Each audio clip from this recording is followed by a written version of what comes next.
আন্তর্জাতিক যোগ দিবস উপলক্ষে রবিবার সকালে উদয়পুরের জগন্নাথ দিঘির উত্তর পাড়ে আয়োজিত হয় যোগ দিবসের অনুষ্ঠান। মঙ্গল প্রদীপ প্রজ্বলনের মাধ্যমে অনুষ্ঠানের শুভ উদ্বোধন করেন অর্থমন্ত্রী প্রণজিৎ সিংহ রায়। উপস্থিত ছিলেন গোমতী জেলার জেলাশাসক, জেলার সভাধিপতি, জেলার পুলিশ সুপার সহ অন্যান্য বিশিষ্ট ব্যক্তিরা।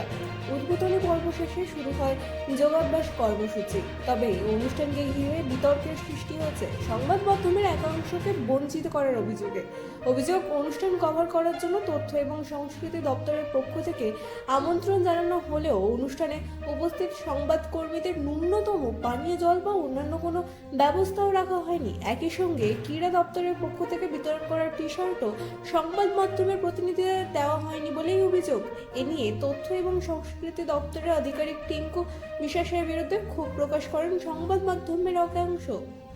অভিযোগকারীদের দাবি, দীর্ঘদিন ধরেই সংবাদ মাধ্যমের মধ্যে বিভাজন সৃষ্টি এবং সরকারি অনুষ্ঠান থেকে কিছু সংবাদকর্মীকে দূরে রাখার প্রবণতা দেখা দিচ্ছে।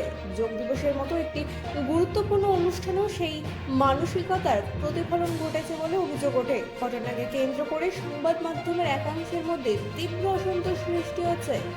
ব্যুরো রিপোর্ট, রাজ্য নিউজ নেটওয়ার্ক।